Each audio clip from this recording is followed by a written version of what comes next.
ఇస్తారు మనకు. అయితే మా మా గురువుగారు ఏం చేశారంటే నారాయణ స్వామి గారు 7 సంవత్సరాలు మాకు జ్ఞానం బోధించాడు సత్సంగం ప్రతి సండే ఇంటికి వచ్చి. అయితే దీక్ష ఇవ్వాలని ఆయన సంకల్పం కలిగింది. కానీ ఆయన ఉద్దేశం ఏంటంటే మేము అడగాలి అని ఇవ్వాలి. అయితే నేను మా తండ్రి తాత వీళ్ళంతా గురువులే, వాళ్ళకి శిష్యులు ఉన్నారు, అంటే గురు పరంపరలో ఉన్నా నేను. అందుకని నాకు కొంత పరిచయం ఉంది ఆ సంగతి. మా గురువారం రోజు ఏం చేస్తారంటే మా హాస్పిటల్ దగ్గర గంగా నది ఒకటి ఉంది, గంగతో బాగా. అయితే శుక్రవారం రోజు పౌర్ణమి రోజు గంగతో రమ్మని చెప్పినాను. అయితే నేను అర్థం చేసుకున్నా, గురు దీక్ష ఎప్పుడు ఇస్తారంటే పౌర్ణమి రోజు కానీ శుక్రవారం కానీ మళ్ళీ గంగా నది కానీ దేవాలయం కానీ ఇస్తారు. అయితే అప్పుడు నాకు డౌట్ వచ్చేసింది, గురువారు ఇవన్నీ కలిసిన రోజు ఎన్నుకున్నారంటే ఆయన దీక్ష ఇవ్వాలనుకున్నాను. అయితే అక్కడ స్నానం చేసినాక గురువారి దగ్గర కూర్చొని స్వామి మరి మాకు ఏమైనా ఇస్తారా లేదా ఏంటి ఇట్లా తిప్పుతా ఉన్నారు గుట్టలు కొంటి అడుగులు కొంటి అంటే ఆయన నవ్వి గుర్తుపట్టిన అనుకొని అప్పుడు దీక్ష మంత్రం ఇచ్చింది. దాన్ని మేము అక్షరలక్ష పూర్తి చేసాము. అక్షరలక్షలో దాదాపు 1 సంవత్సరం పడింది అనుకోండి. ఒక మాల వేస్తే 108, రోజుకు 10 మాల చేస్తే 1000 అయినట్టు. అట్లా డైరీ రాసుకొని 6 లక్షల ఓం నమః జపం అయ్యేటట్టుగా చేసిన. అయితే నేను డబల్ చేసిన, 12 లక్షల జపం అయ్యేటట్టు చేసిన. మధ్య నేను మిస్ కావాలి. ఆ తర్వాత అంటే ఇవన్నీ ఎందుకు చెప్తున్నా అంటే నా యొక్క సాధన మీకు ఏమైనా ఇన్స్పిరేషన్ ఇవ్వచ్చు, మీకు ఏమైనా ఐడియా రావచ్చు అనే ఉద్దేశం చెప్తున్నా. ఆ తర్వాత మా గురువారు పరీక్ష పెట్టింది. ఏ గురువు అయినా పరీక్ష పెట్టింది మీకు దీక్ష కానీ ఇవ్వరు. అయితే ఒక పరీక్ష ఏమిటంటే నేను ఎంఎస్సి మ్యాథ్స్ ఫిజిక్స్ చదివిన Siddipet degree college lecture job వచ్చింది. వస్తే మా మదర్ ఫాదర్ సిక్ ఉంది, వాళ్ళు పేషెంట్స్. అయితే వాళ్ళు ఏడుస్తా కూర్చున్నారు, నువ్వు జాబ్ పోతే మమ్మల్ని ఎవరు చూస్తారంటే తల్లిదండ్రుల కన్నా మించింది లేదని చెప్పి ఆ ఉద్యోగాన్ని వదిలేసిన. Government lecturer job. ఈరోజు నాకు దాదాపు ₹1,00,000 వరకు పెన్షన్ వచ్చేది ప్రిన్సిపాల్ అయితే. అయినా దాన్ని తల్లిదండ్రుల సేవ కోసం వదిలేసిన. ఒకటి దీనివల్ల ఏం జరిగింది అంటే మా గురువారికి ఒక రకమైన సదభిప్రాయం ఏర్పడింది, అంటే తల్లిదండ్రుల సేవ కొరకు ఇంత త్యాగం చేసి ఇస్తున్నాను. రెండోది ఒక ప్రశ్న అడిగిన నా గురువారు ఏమనంటే, తలలేని వానికి చేతులు లేని వాడు పూలదండ వేసిండు, దీని అర్థం ఏమని అడిగి. మా దాదాపు 25 మంది సభ్యులు ఉంటారు మా దగ్గర. అంటే మళ్ళీ చెప్తా క్వశ్చన్, తలలేని వానికి చేతులు లేని వాడు పూలదండ వేసిండు, దీని అర్థం ఏమని అడిగి గురువారు. అయితే ఎవరు సమాధానం చెప్పలేదు. నేను చెప్పిన సమాధానంకు వెరీ గుడ్ అని మెచ్చుకున్నారు. సమాధానం ఏంటంటే సమాధి స్థితి అని అర్థం. అంటే సమాధిలోకి మనం అంటే ఇక్కడ బ్రహ్మరంధ్రం ప్రవేశించగానే మనకు తుర్యావస్థ వస్తుంది, సమాధి స్థితి అనుభవం వస్తుంది. ఆ సమాధి స్థితిలో మనసు, శరీరము, ఇంద్రియాలు, దండలు ఏవి ఉండవు అని అర్థం. అయితే ఆ సమాధి స్థితి అనుభవాన్ని ఈ రకంగా క్వశ్చన్ చేసిన మా గురుగారు. ఆ తర్వాత ఇంకా ఆయన ఏం చేస్తారంటే నాకు సపరేట్గా ప్రత్యేకంగా సత్సంగం వేయడం మొదలుపెట్టి. ఆ తర్వాత ఒకరోజు అక్టోబర్ 20 దసరా రోజు, దానికన్నా ముందు 6 రోజుల ముందు చెప్పారంటే నేను దసరా రోజు చనిపోతా అని చెప్పి. మరి ఎట్లా సార్ మీరు ఓవర్ 3 6 రోజుల తర్వాత మరి మాకు ఇంతవరకు ఎటువంటి దివ్య దర్శనం కాలేదండి, నీకేం కావాలని అడిగారు. నాకు శక్తిపాద దీక్ష ఇవ్వండి, శక్తిపాద దీక్ష ఇస్తే కుండలి జాగ్రత్త అవుతుంది, నాలో ప్రజ్ఞ వేసుకుంటుంది, అప్పుడు మీరు ఉన్నట్లే ఉంటుంది అని. ఆయన ఏమన్నానంటే నీకు 100% త్రికరణ శుద్ధి లేదు. త్రికరణ శుద్ధి అంటే మనస్సు, వాక్కు, శరీరం, ఈ 3 శుద్ధి అయితేనే మరి దీక్ష ఇవ్వబడుతుంది. మరి ఎట్లా సార్ 50% ఉంది నాకు కనబడుతుంది. అయితే 50% స్వామి ఎట్లా అయిపోయినారు, నాకు ధ్యానంలో వచ్చిన దర్శనం బట్టి చెప్పి. నాకు ధ్యానంలో సార్ దర్శనం వచ్చిందంటే సగం ఆకాశం, సగం కొండలు, నీళ్లు, భూమి కనపడింది. ఆ దాన్ని బట్టి ఏమనంటే నీకు 50% ఉన్నది త్రికరణ శుద్ధి అన్నాడు. మరి ఎట్లా సార్ అంటే నేను ఆయన బతుకుండగానే భోర్లోకం పోయేవాడు, ప్రతి పౌర్ణమి దేహాన్ని నిడిచిపోయేవాడు. ఇప్పుడు నేను భోర్లోకం పోయి అక్కడ ఉంటా, నీకు తర్వాత వచ్చి నీకు శక్తిపాద దీక్ష ఇస్తానని చెప్పి. అయితే అక్కడ చితిగాలుతా ఉన్నది. గురువారి దగ్గరికి వచ్చి మాట్లాడాను, అంటే సూక్ష్మ రూపంలో అంటే ఇంగ్లీష్లో చెప్పేవాడు, ఎక్కువ ఇంగ్లీష్ ఉంది. Go home and SIT in meditation అన్నారు, అంటే ఇంటికి వెళ్ళి ధ్యానంలో కూర్చోవాలి. అయితే ఇంటికి వెళ్ళి ధ్యానంలో కూర్చుంటే స్వామివారి బోర్లో దర్శనం యాత్ర అంతా దర్శనమైంది. ఆ దర్శనాలను పటాలు, చిత్రాలు దించేసిన. అయితే ఆ తర్వాత 7 నెలల తర్వాత, 7 నెలల కన్నా ముందు గురువారు దర్శనం ఇచ్చేమన్నారంటే అని త్రికరణ శుద్ధి 100% కావడానికి మెసేజ్ ఇస్తున్నా. ఏమనంటే ₹180 ఇవ్వని అడిగిన, ధ్యానంలో వచ్చి ఇచ్చిన. దీంట్లో ఏదో మెసేజ్ ఉన్నది, గురువుగారు ఉట్టి అడగలేదంటే. మెసేజ్ ఏంటంటే ఈ త్రాసు తక్కడ ఉంటుంది కానీ తక్కడకు ముళ్ళు ఉంటుంది కాబట్టి దానికి 2 దిక్కుల 99 డిగ్రీలు, మొత్తం 180 డిగ్రీలు ఉంటాయి అన్నమాట. ఇది కావాలి. అయితే అంత అర్థమైంది. తక్కడకు 2 పళ్ళ్యాలు ఉంటాయి. ఒక పళ్ళెం ప్రపంచం, ఇంకో పళ్ళెం పారమార్థం అంటే సాధన. ఈ రెండు సమానంగా చూడమన్నారు, అంటే సమయాన్ని ఇవ్వమన్నారు. ఆ తర్వాత మళ్ళీ ఒకసారి దర్శనం వచ్చి ఏమన్నారంటే మరణం, ముసలితనం, వ్యాధి ఎట్లా గెలవాలో తెలుసుకోమన్నారు. ఏమిటివి? ముసలితనము, వ్యాధి, మరణం. అయితే ఇక్కడ ఈ మూడు దేనికి వస్తాయి? ఏ శరీరానికి వస్తాయి? ఇక్కడ చూడండి, ఇక్కడ ఈ భౌతిక శరీరం ఉంది కదా, దీనికి వస్తుంది మరణం, ముసలితనం, వ్యాధి. ఈ సూక్ష్మ కరణ శరీరాలకు రాదు, దాంట్లో సంస్కారాలు అంతే. అయితే మరి దీనికి వచ్చే ముసలితనం, మరణం, వ్యాధి గెలవాలంటే ఏం చేయాలి? మనం ధ్యానంలో ఈ స్థూల శరీరానికి వేరైపోయి సూక్ష్మంలోకి వెళ్ళిపోవాలి, సమాజంలోకి. అప్పుడు ఈ స్థూల శరీరానికి వేరైతాం, ఆ మూడింటిని గెలిచినట్లే. ఈ రకంగా రెండవసారి గురువు ధ్యానంలోకి వచ్చి ఈ ప్రశ్న అడగడం వల్ల నాకు 100% త్రికరణ శుద్ధి వచ్చినట్టుగా మా గురుగారు అనిపించింది. ఆ తర్వాత రెండోది, లక్ష జపం చేసేటప్పుడు మనకు కొన్ని దర్శనాలు వస్తాయి. దానివల్ల మన సాధన కరెక్ట్గా తెలుసుకోవచ్చు.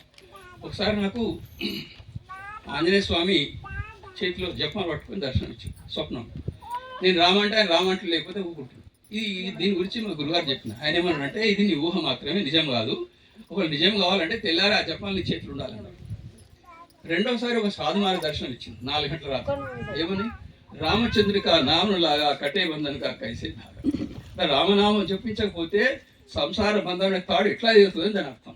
అదే చిట్టి మీద రాసుకొని మా గురువారు చూపిస్తే ఇది నిజమైన దర్శనమే, నీకు ఎవరో సాధు మహారాజ్ నీ మీద ప్రేమతో ఈ విధంగా వినిపించాను అని. ఆ తర్వాత ఒకరోజు 7 నెలల తర్వాత ఆయన ధ్యానం ఉన్నప్పుడు సూక్ష్మంతో చేసినారు. అయితే మన వాక్కులు 4 రకాలు ఉంటాయి. ఒక వాక్కు వైఖరి, అంటే మనం మాట్లాడే మాటను వైఖరి వాక్ అంటాం. మనసులో అనుకునే దాన్ని మధ్యమ వాక్, నావి దగ్గర ఉండేదాన్ని పశ్చంతి వాక్, అది పశుపక్షాల భాషను అర్థం చేసుకుంటాం. మూలాధార చక్రం వాకు పరావాక్, అంటే గురుగారు పరావాక్కులో నాతో మాట్లాడాలి, అది పక్క వాళ్ళకి ఎవరికి వినకూడదు. నేను ఆయనతో అదే వాక్కులో మాట్లాడాను. ఆయన ఏం చెప్పాడంటే నీకు మాట ఇచ్చిన ప్రకారం ఇప్పుడు నీ కుండలిని జాగృతం చేస్తున్నా, ఇంకా తర్వాత నీ మాట నిలుపుకో అన్నాడు. నా మాట ఏమిటి? నేను గురువారికి ఎదురుగా అడిగిన గురుదక్షిణ ఏమి ఇవ్వాలి స్వామి. ఆయన ఏమన్నారంటే నేను ఇచ్చిన జ్ఞానం అందరికి వచ్చు, డబ్బు తీసుకోగలను. ఆ రకంగా నేను ఇంకా ఈ చిత్రాలని, అంటే నా అనుభవ చిత్రాలను ఇలా ఆ చిత్రాల ద్వారా ఎక్స్ప్లెయిన్ చేసుకుంటూ ఎవరు ఎన్ని ఆఫర్ చేసినా డబ్బును తిరస్కరించి జ్ఞాన ప్రచారం చేస్తూ ఉన్నా. ఇకపోతే అనుభవాల మాట వస్తాయి. ఇప్పుడు మనము దేవాలయంలో గంట మోగిస్తే ఓంకారనాదం వస్తుంది కదా, మొత్తం బయట వినపడుతుంది, వీధంతా గుడి అంతా వినపడుతుంది. అయితే నాకు అప్పుడు ప్రజ్ఞ మేల్కొన్నాక ప్రజ్ఞ ఇట్లా మనలాగా మాట్లాడుతూ ఉంటుంది ప్రజ్ఞ. ఇప్పుడు ఆ ప్రజ్ఞ ఏం చెప్పిందంటే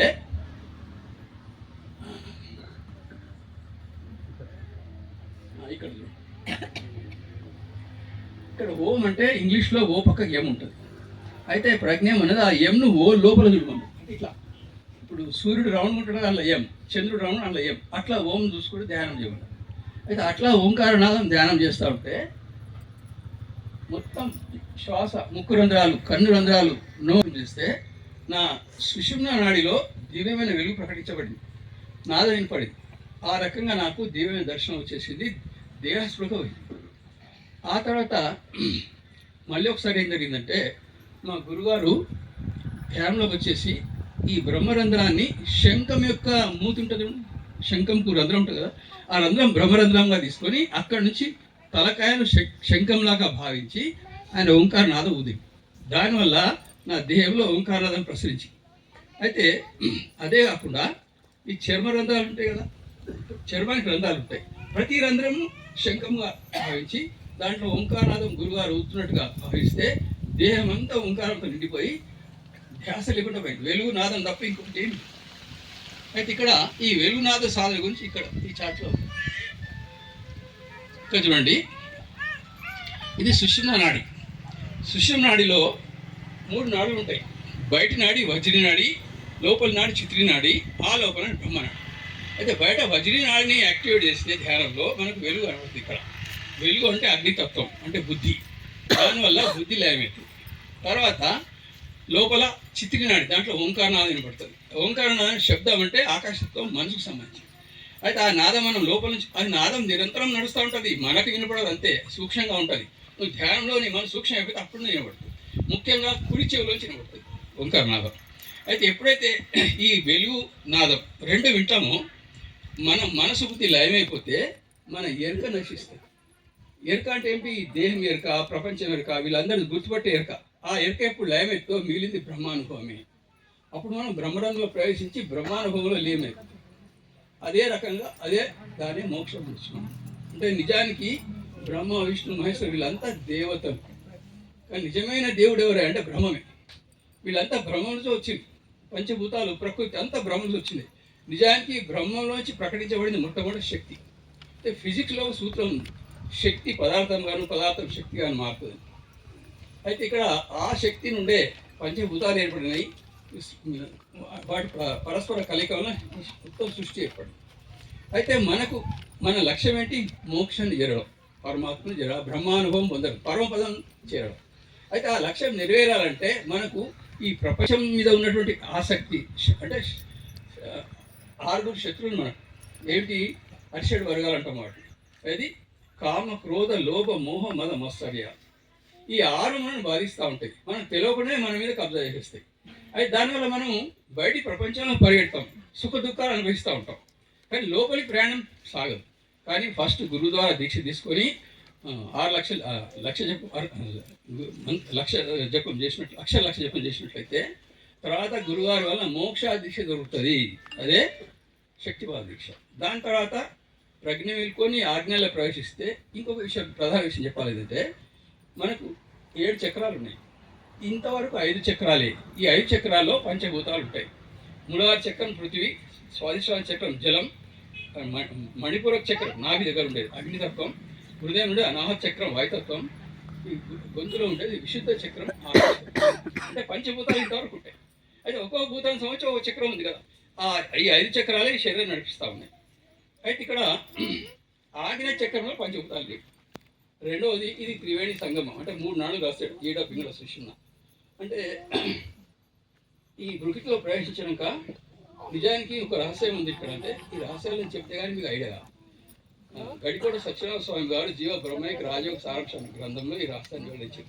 శనివారం రహస్యం చదివిన ఆదివారం దర్శనం. ఆ రహస్యం ఏంటంటే మన 2 ముక్కలో ఉన్న శ్వాసలు సమానంగా నడవాయి. ఒకటి ఫ్రీ ఉంటే ఇంకోటి టైట్ ఉంటుంది, మళ్ళీ ఇది ఫ్రీ ఉంటే ఇది టైట్ ఉంటుంది. 90 నిమిషాలకు ఒకసారి ఇవి మారుతాయి. అయితే మారేటప్పుడు ఇక్కడ మనకు వచ్చిన బిలం రంధ్రం, ఆ బిలం నుంచి మారుతుంది శ్వాస.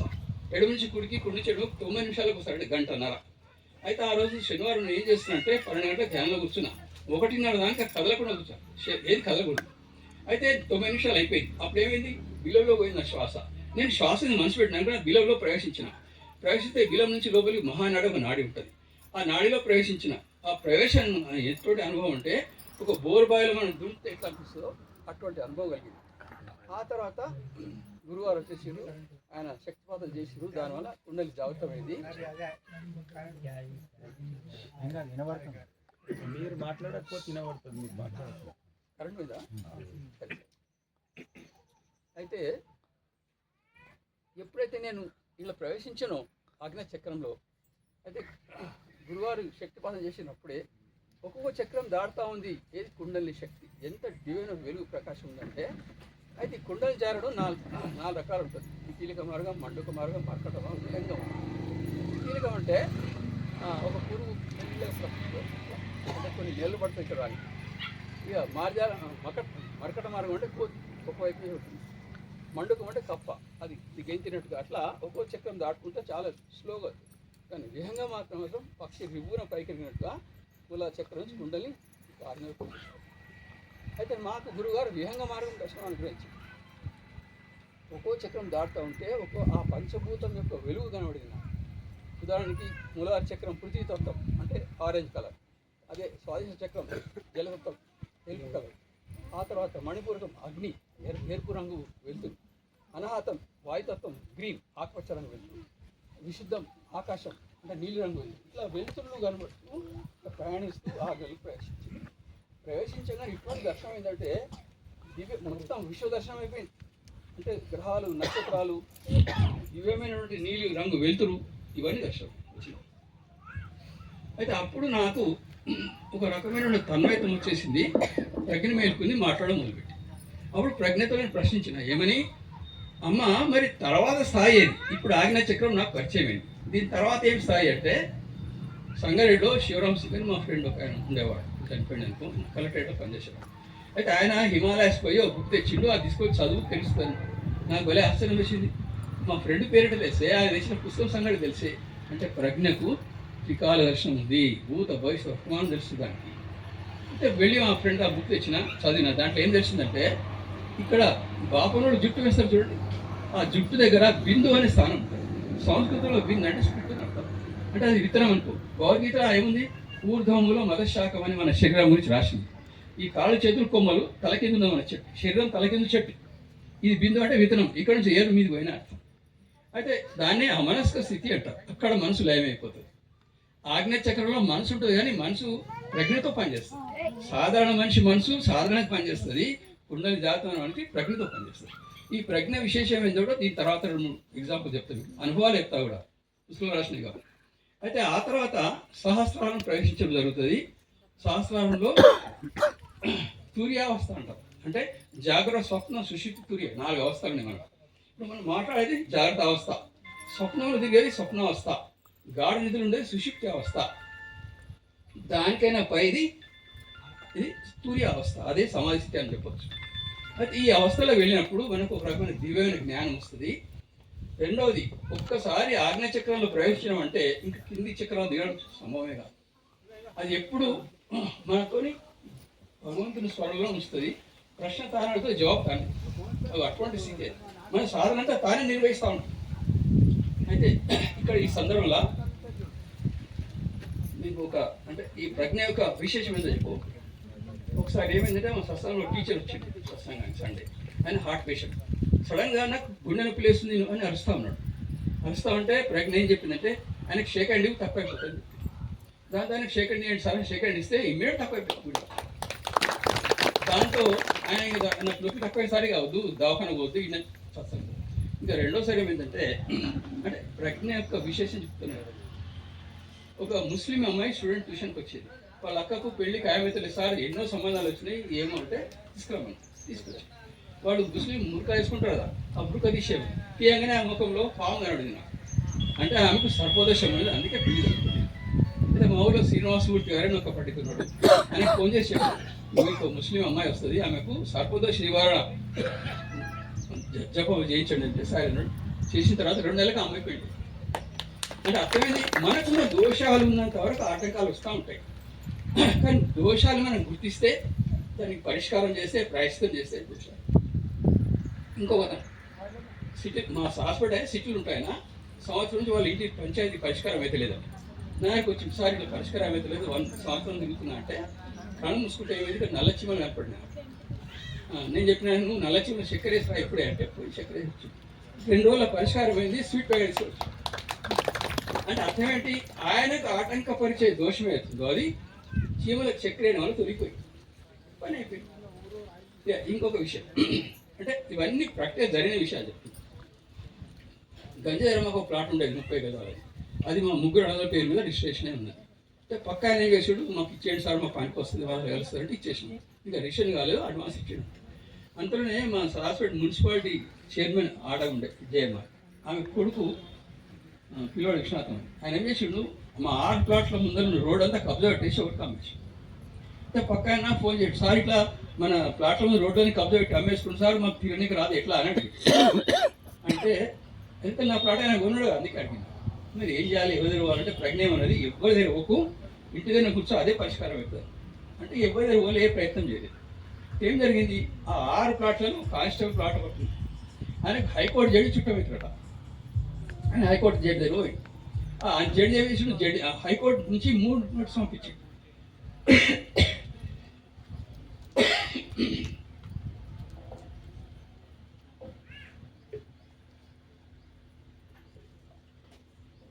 ఒకటి కలెక్టర్కు, ఒకటి పోలీస్ కమిషనర్కి, ఒకటి మున్సిపల్ కమిషనర్. అప్పుడు మా వాళ్ళు మున్సిపల్ కమిషనర్ జేసీబీ తీసుకొచ్చి మొత్తం లెవెల్ చేసి ఆ టీఆర్ఎస్ నాయకులు చెప్పింది, మీరు ఎవరు రావద్దు, హైకోర్టు కేసు ఉంది. అంతలో మళ్ళీ రోడ్లు ఎప్పటిలాగా అయిపోయినాయి. చూసినా ప్రజ్ఞ ఈ సంగతి తెలిసి ఉందే, ఏం జరుగుతుంది ఎటు జరుగుతుంది. అందుకే నాకేం చెప్పిందంటే, నువ్వు ఎవరి దగ్గర పోకు, ఇటు దగ్గర కూర్చో, అదే అటు అంటే ఇట్లాంటి నీకు ఎన్నో జరిగినాయి అనుకోండి. ఒక 3 మచ్చుకు ఎగ్జాంపుల్ చెప్పిన నేను. అంటే ప్రజ్ఞ మేల్కుంటే స్థితప్రజ్ఞుడు అంట, జీవన్ముక్తుడు అంట. అంటే జీవిస్తూనే ముక్తిని అనుభవిస్తాడు అతను. ఎందుకంటే ఈ ప్రజ్ఞ నిరంతరం నీ జ్ఞానం చెప్తా ఉంటుంది, తప్పు చేయలేదు, కళలు కూడా తప్పు చేయలేదు. అయితే ఇప్పుడు పెద్ద పెద్ద ఆశ్రమాల ఋషులు ఆశారా బాపు అంటే నిత్యానంద కొంతమంది వాళ్ళు పోలీసు జైలు పోయి పెద్ద ఆశ్రమాలు కోట్ల ఆస్తి. మరి ఎందుకు పోయినా వాళ్ళు అంటే కొంచెం అనుభవం రాగానే ఇక పెద్ద ప్రకటించుకొని వాళ్ళు కోట్ల ఆస్తి సంపాదించుకున్నారు. కానీ వాళ్ళు ప్రజ్ఞ మేల్కోలేదు. ఇప్పుడు ప్రజ్ఞ మేల్కుంటే వాళ్ళు ఆ తప్పులు చేసి ఉండేవాళ్ళుగా, జైలు పోయేవాళ్ళుగా. ముఖ్యంగా ఏంటంటే ప్రజ్ఞ మేల్కుంటుంది మన యొక్క హర్షణ వర్గాన్ని జయింపజేస్తుంది. కామ క్రోధ లోభ మోహ అన్నింటినీ జయింపజేస్తుంది. మనలో నుండి హార్మోన్స్ జీన్స్ వాటి మొత్తం చేసి పడేస్తారు. అంతకుముందున్న పగలు ద్వేషాలు రాగాలు అన్ని మొత్తం అన్ని కోరికలు నశించబడి నిరంతరం భగవన్ స్మరణ భగవత్ ధ్యాసలో ఉంటున్నాం. అది ప్రజ్ఞ యొక్క లాభం. ఒక రకంగా మోక్షాన్ని కింది పెట్టని చెప్పొచ్చు లాగా. సో కామెకి ఏమడిగిందంటే ఇరుముడాసులో పద్మా మేడం సన్యాసిని ఆమె అడిగింది, స్వామి ప్రజ్ఞ మేల్కున్న తర్వాత కుండలు జాని మళ్ళీ కిందికి ఎందుకు వస్తారు అడిగి. జవాబు చెప్పినట్టే మనకు ప్రజ్ఞ మేల్కున్నది గురువారి శక్తిపాతం వల్ల. ఆ రోజు మన కర్మలు సున్నా కాలేదు, కర్మలు ఉండంగానే మనకు శక్తిపాతం ద్వారా తీసుకొచ్చి ఉంచింది గురువారు. అయితే మిగిలిన కర్మలు నశించడానికి మళ్ళీ మన కిందికి రావాల్సి వస్తుంది. అయితే ఒక గురువారు చెప్పిన మార్పు ఏంటంటే మనందరూ కర్మలను స్థూల శరీరంతో అనుభవిస్తాం. కానీ ఎవరైతే కుండలు జాగ్రత్త పెట్టదో వాళ్ళు సూక్ష్మ శరీరంతో అనుభవిస్తారు. ఉదాహరణకి నీ కర్మ కాలు ఇరిగిపోయి సిమెంట్ పట్టి దవాఖానలో 40 రోజులు ఉండవలసిన కర్మ ఉంది అంటున్నా. అయితే అది కలబడుతుంది, కళలోని కాలుతుంది, కళని సిమెంట్ పట్టి అయితే కళని 40 రోజులు దవాఖాన అనుభవం అవుతుంది. తెల్లారి మేల్కొనేసరికి మళ్ళీ కాలు ఎప్పట్లాగా. అంటే కర్మ ఫలాన్ని కర్మను సూక్ష్మ శరీరం ద్వారా అనుభవిస్తాం. అంటే స్వప్నంలో అనుభవిస్తాం జాగ్రత్తలుగా. అంటే నిజానికి కర్మానుభవం శరీరంతో జరిగేది. అయితే ఇక్కడ యోగులకి స్థూల శరీరంతో జరిగే బదులు సూక్ష్మ శరీరంతో జరుగుతుంది. ఇది మనకున్నటువంటి అనుభవం. అందుకనే ప్రతి ఒక్కరు సాధన ఏం చేయాల్సిన మొట్టమొదటి అంటే గురువారి మంత్రదీక్ష తీసుకోవడం, అందులో అక్షర లక్ష్యం చేయడం. అందులో మనం పాస్ అయిపోతే తప్పకుండా నీ అర్హతను బట్టి గురువారికి సంబంధిస్తాడు. ముందు మనం అర్హత సంపాదించాలి. అర్హత ఎట్లా? పతంజలి మహర్షి అష్టాంగ యోగంలో ఉన్నటువంటి యమ నియమ ఆసన ప్రాణాయామ ప్రత్యాహార ధ్యాన ధారణ సమాధి. అంటే యమ నియమాలంటే ఏంటి అంటే దొంగతనం చేయొద్దు, అబద్ధం ఆడొద్దు, మన ఇతరుల యొక్క వస్తువులు స్వీకరించొద్దు, హింస చేయొద్దు. ఈ లక్షణాలన్నీ యమ నియమాలు ఉన్నాయి. ఇంకా ఆ తర్వాత యమ నియమ ఆసన అంటే మనం ధ్యానం చేసేటప్పుడు స్థిరాసనంలో కూర్చొని ధ్యానం చేయాలి లేదా జపం చేయాలి. ప్రాణాయామ ఇక్కడ చెప్పాలి. నిజానికి మన శరీరంలో 5 కోశాలు ఉన్నాయి, 3 శరీరాలు ఉన్నాయి. స్థూల శరీరంలో 2 కోశాలు ఉన్నాయి, అన్నమయ కోశము ప్రాణమయ కోశం. ఇది కనపడేది అన్నమయ కోశం. అయితే ప్రాణం అనేది ప్రాణమయ కోశం. నిజానికి మీరు పాల సముద్రంలో నారాయణమూర్తి ఆదిశేషుడు వాడుకున్న సీన్ చూసింది కదా. విష్ణుమూర్తి పాము మీద వండుకుంటాడు చూడండి సముద్రంలో. అయితే నిజానికి విశ్వాన్ని అంతా సృష్టి చేసినాక మిగిలిన శక్తే ఆదిశేషం. శేషం అంటే బాగా మిగిలేదు. ఆదిశేషుడే సృష్టి నిర్మాణం చేసిన మిగిలిన శక్తి. మరి ఈ దేహాన్ని నిర్మించిన తర్వాత మిగిలిన శక్తి ఏది? కుండలి శక్తి. అది దీనికి 15% శక్తి ఖర్చు అయింది, 80% స్టోర్లో ఉంది. ఒకవేళ మనం ధ్యానం ద్వారా కుండలి దాటం చేస్తే ఆ 80% మన ఇండియాకి దొరుకుతుంది. అప్పుడు మన యొక్క పవర్ చాలా విరిగిపోతుంది. అంటే మనకు భూత వయసు అర్థాలని తెలుస్తూ ఉంటాయి కుండలి ద్వారా. ఈ రకంగా మరి గురుపదేశం తీసుకోవడం మనకి అంటే మొట్టమొదటిది శరీరంలో అన్నమే ప్రాణమయ కోశం, సూక్ష్మంలో మనమే విజ్ఞానమయ కోశం, కారణ శరీరంలో ఆనందమయ కోశం. అసలు దరిద్రుడు ఎవరు దరిద్రుడు? తృప్తి లేనివాడు దరిద్రుడు. మరి తృప్తి ఎట్లా కలుగుతుంది? భగవద్గీతలో 6వ అధ్యాయంలో 8వ శ్లోకం ఏమని? జ్ఞాన విజ్ఞాన తృప్తాత్మ కూటస్థో విస్తేర్య ఇచ్చితే యోగి సమలోష్ట కాంచ. అంటే జ్ఞాన విజ్ఞానం తెలుసుకొని తృప్తి చెందినవాడు. జ్ఞానం అంటే తెలుసుకోవడం, విజ్ఞానం అంటే అనుభవపూర్వకంగా తెలుసుకోవడం. ఎప్పుడు వీడు దీంతో తృప్తి చెందుతాడో వాడు ఇంద్రియ నిగ్రహం పర్ఫెక్ట్గా 100% కలిగి ఉండి మట్టిని బంగారాన్ని సమానంగా చూస్తాడు. అటువంటి వాడు తృప్తి గలవాడు. అంటే వాడికి ఇంకెటువంటి కోరికలు లేవు, సాధించవలసింది ఏమీ లేదు. ఇంకా అదే ఆఖరి జన్మ అయిపోతుంది వాడికి. అంటే కార్యకారణ సిద్ధాంతం మనం పనిచేస్తుంది. కార్యం కారణం అంటే అర్థం ఏంటి? జన్మకు కారణం అంటే ఉదాహరణకి ఈ జన్మలో మనం ఎవరినైనా కక్ష పెంచుకున్నా, ప్రేమ పెంచుకున్నా, బాగా డబ్బు సంపాదించి బంగారం గోడలు దాచిపెట్టినా, చనిపోయిన తర్వాత ఆ గోడలు వచ్చి మనం దయ్యమయ రూపంలో కూర్చుంటాం. అందుకని ఎటువంటి భ్రాంతులు, వ్యామోహాలు, కోరికలు ఉండకుండా సాధన చేయాలి. అంటే అవన్నీ మన జన్మ కారణమైతే, కారణం లేని పరిస్థితిలో జన్మరాహిత్యం అంటే ఏంటి? ఎరుక నశించి పరబ్రహ్మ స్థితి పోవడం, అదే మోక్షం. ఇంకా ఇంతటితో సెలవు.